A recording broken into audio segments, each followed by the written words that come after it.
Bonjour et bienvenue dans le Flash Info. Le ministre de l'Intérieur et de la Sécurité reçoit la médaille d'officier de la Légion d'honneur de la République française. C'était jeudi dernier à la résidence de l'ambassadeur de France en Côte d'Ivoire, en présence de plusieurs autres membres du gouvernement. Cette haute distinction française vient saluer les mérites du général Wagondo Diomandé. Le témoignage de Walter Amadou Ouattara et Arnaud Kofi à suivre tout à l'heure dans le 13h. Au même moment, à l'école de gendarmerie de Torogué, non loin de Daloa, dans le Haut-Sassandra, le commandant supérieur de la maréchaussée procédait au baptême de 2 promotions d'élèves, la 25e promotion des élèves sous-officiers de première année et la 24e promotion des deuxième années. On compte parmi les 2 promotions réunies près de 200 jeunes filles. Khalil Diomandé et Richard Vao, de retour de Torogué, nous feront un fidèle compte rendu dans le 13h. Ici, à Abidjan, le meilleur agent de l'administration fiscale ivoirienne est Yodé Ignace. Il a été désigné jeudi dernier pendant la cérémonie de la 22e édition du prix d'excellence de la Direction générale des impôts. Cérémonie donc qui avait pour thème l'impôt foncier, une contribution à l'amélioration du cadre de vie des populations. Témoignage d'Angui Dangui. Voici le lauréat des lauréats de la 22e édition du prix d'excellence de la Direction générale des impôts. Il se nomme Yodé Ignace, administrateur des services financiers en fonction au service des assiettes de Touba. C'est toute la nation qui nous regarde désormais, qui nous compte au nombre des illustres gagnants de ce prix-là. Donc pour nous, il faut revoir nos méthodes de travail, nous rapprocher beaucoup plus de la modernité. Le prix d'honneur est revenu à Albert Amichia, maire de la commune de Trècheville, pour son soutien à l'administration fiscale. Un budget municipal est composé des recettes propres, mais également des recettes fiscales.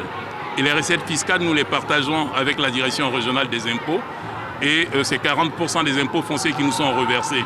C'est en même temps l'occasion de lancer un appel aux populations afin qu'elles s'acquittent de leur impôt foncier. L'impôt foncier, une contribution à l'amélioration du cadre de vie des populations. C'est le thème de cette 22e édition de ce prix d'excellence, au cours duquel le directeur général des impôts a lancé cet appel. C'est en payant ces impôts avec le sourire, comme vous savez le faire, et je vous exhorte à continuer, que nous contribuons véritablement à l'amélioration de notre cadre de vie.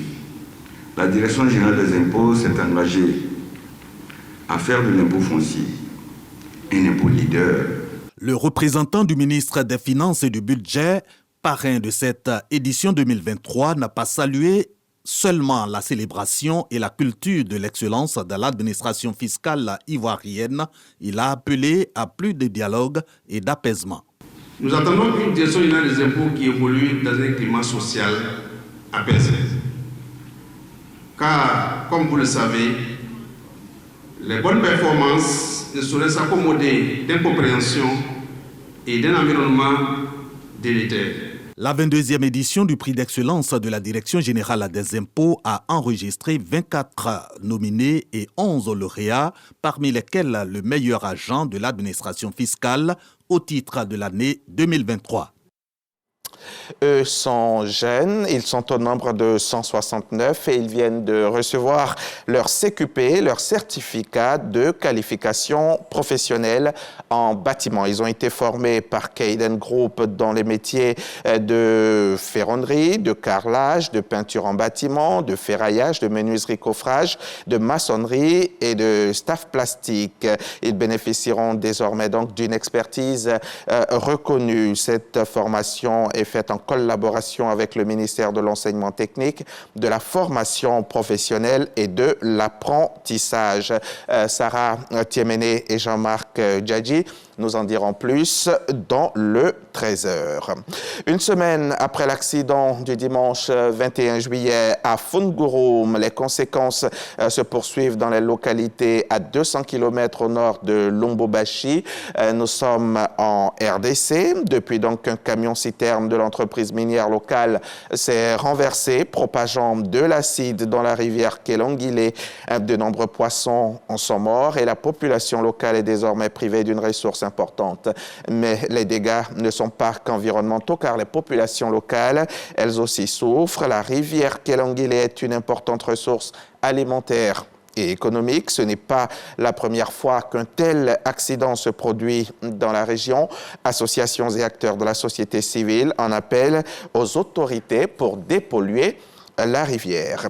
La cérémonie d'ouverture des Jeux Olympiques de Paris 2024 a été suivie par plus d'1 milliard de spectateurs dans le monde hier vendredi 26 juillet. Le spectacle, marqué par son originalité, a été salué partout dans le monde. Lady Gaga, Aya Nakamura, Céline Dion et une parade des athlètes sur la scène pour un spectacle grandiose. En France, ils étaient 22 millions devant leur télévision et au bord du fleuve parisien, ils étaient à plus de 300 000 à braver la pluie. C'est Emmanuel Macron qui a proclamé ouvert les Jeux de Paris, célébrant la 33e Olympiade des temps modernes. Et voilà pour le Flash Info. Merci de l'avoir suivi. Je reviens à 13h.